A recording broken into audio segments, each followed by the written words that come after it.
ఆ ఎమ్మెల్యే తీరు మొదటి నుంచి వివాదాస్పదంగానే ఉంటోంది. జెడ్పీటీసీ స్థాయి నుంచి ఒక్కసారిగా ఎమ్మెల్యే అయిన ఆయన అదృష్టం కలిసి వచ్చి ఏకంగా మంత్రి పదవిని కూడా దక్కించుకున్నారు. అయితే తనకు వచ్చిన అవకాశాన్ని సద్వినియోగం చేసుకుంటూ 4 కాలాల పాటు రాజకీయాల్లో మనుగడ సాగిస్తూ భవిష్యత్తుకు మంచి బాటలు వేసుకోవాల్సింది పోయి నిత్యం వివాదాలకు విమర్శలకు కేర్ ఆఫ్ అడ్రస్గా మారిపోయారు. గుమ్మనూరు జయరాం రాయలసీమ జిల్లాల్లో అందరికీ తెలిసిన పేరు.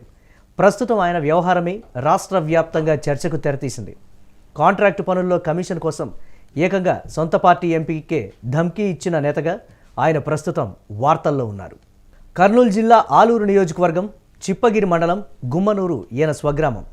కర్ణాటక జిల్లాలో ఓ ప్రైవేటు సంస్థలో సాధారణ ఉద్యోగిగా ఉంటూ వచ్చిన ఆయన అనూహ్యంగా రాజకీయ అరంగేట్రం చేశారు. ఒక దఫా తెలుగుదేశం జెడ్పీటీసీ సభ్యుడిగా చిప్పగిరి మండలం నుండి ఎన్నికయ్యారు. ఆ తర్వాత ప్రజారాజ్యం పార్టీలో కూడా కొంతకాలం కొనసాగారు. అయితే దివంగత ముఖ్యమంత్రి డాక్టర్ వైఎస్ రాజశేఖర రెడ్డి మరణానంతరం వైఎస్ జగన్మోహన్ రెడ్డి కొత్తగా స్థాపించిన వైఎస్ఆర్ కాంగ్రెస్ పార్టీలో చేరారు. రాష్ట్ర విభజన అనంతరం 2014లో నవ్యాంధ్రప్రదేశ్లో ముఖ్యమంత్రి చంద్రబాబు నేతృత్వంలో తెలుగుదేశం ప్రభుత్వం అధికారంలోకి వచ్చింది. అయితే ఆ ఎన్నికల్లో కర్నూలు జిల్లా ఆలూరు నియోజకవర్గం నుండి వైసీపీ తరపున ఎమ్మెల్యేగా గుమ్మనూరు జయరాం ఎన్నికయ్యారు.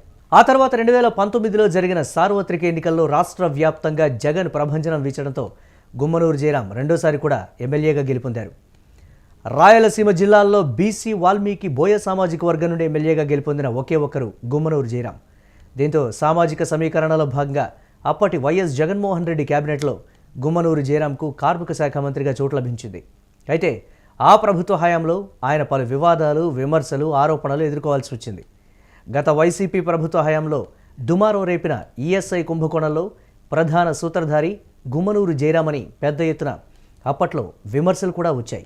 ఈఎస్ఐ కుంభకోణంలో A14గా నిందితుడిగా ఉన్న కార్తీక్ రిమాండ్ నుండి బయటకు వచ్చాక గుమ్మనూరు జయరాం తనయుడు ఈశ్వర్ పుట్టినరోజు సందర్భంగా బెంజ్ కారును బహుమతిగా ఇచ్చారని ఆరోపణలు వెల్లువెత్తాయి.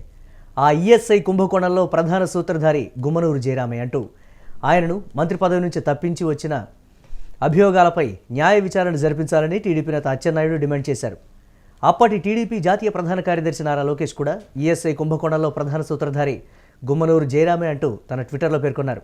ఇదిలా ఉంటే ఓ కంపెనీకి చెందిన భూములను తన కుటుంబీకుల పేరిట కొనుగోలు చేశారని అప్పట్లో మంత్రి గుమ్మనూరు జయరాంపై మరో అభియోగం కూడా తెరపైకి వచ్చింది.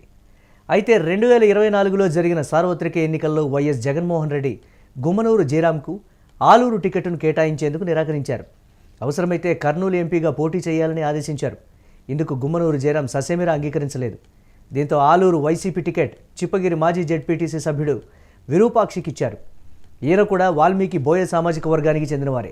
ఆ ఎన్నికల్లో విరూపాక్షి వైసీపీ ఎమ్మెల్యేగా గెలుపొందారు.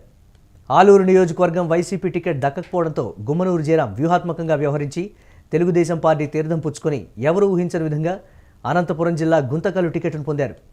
2024 సార్వత్రిక ఎన్నికల్లో ఆయన గుంతకల్లు ఎమ్మెల్యేగా గెలిచారు. అయితే ఇక్కడ కూడా ఆయన తరచూ వివాదాల్లో చిక్కుకుంటూనే ఉన్నారు. కొంతకాలం క్రితం పత్రికల్లో తనపై అసత్య కథనాలు, అవాస్తవాల ప్రచారం జరుగుతోందని గుమ్మనూరు జయరాం గరమయ్యారు. ఏదైనా ఉంటే విలేకరులు తనను నేరుగా అడిగి తెలుసుకోవాలని, లేకుంటే రైలు పట్టాలపై పడుకోబెడతానంటూ చేసిన వ్యాఖ్యలు వివాదానికి దారితీశాయి. ఆ తర్వాత గుంతకల్లు నియోజకవర్గంలో గుమ్మనూరు కుటుంబీకులు ప్రజా సమస్యలను, పార్టీ బలోపేతాన్ని పక్కన పెట్టారన్న ఆరోపణలు వ్యక్తమయ్యాయి. తాజాగా ఆయనపై మరో వివాదం తెరపైకి వచ్చింది. గుంతకల్లులో రైల్వే పనులకు సంబంధించి కూటమి పార్టీకి చెందిన అనంతపురం ఎంపీ అంబికా లక్ష్మీనారాయణ సమీప బంధువు ఒకరు టెండర్ దక్కించుకున్నట్లు తెలుస్తోంది. అయితే 7 కోట్ల రూపాయలకు సంబంధించిన ఈ పనులు ప్రారంభం కావాలంటే తమకు 10% కమిషన్ ఇవ్వాల్సిందే అంటూ గుమ్మనూరు సోదరుడు నారాయణ స్వామి సదరు కాంట్రాక్టర్ను బెదిరించినట్లు ఆరోపణలు వచ్చాయి. ఈ విషయాన్ని అనంతపురం ఎంపీ అంబికా లక్ష్మీనారాయణ పార్టీ అధిష్టానానికి మంత్రి నారా లోకేష్ దృష్టికి తీసుకువెళ్లినట్లు సమాచారం.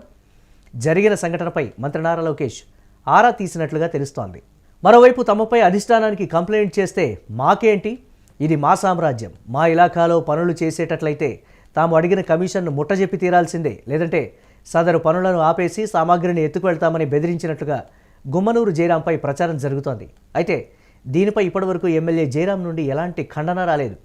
ఈ విషయంపై పార్టీ అధిష్టానం సీరియస్ అయినట్లుగా వార్తలు వస్తున్నాయి. కానీ ఎలాంటి చర్యలకు ఉపక్రమిస్తాయో లేదో అన్నది వేచి చూడాలి.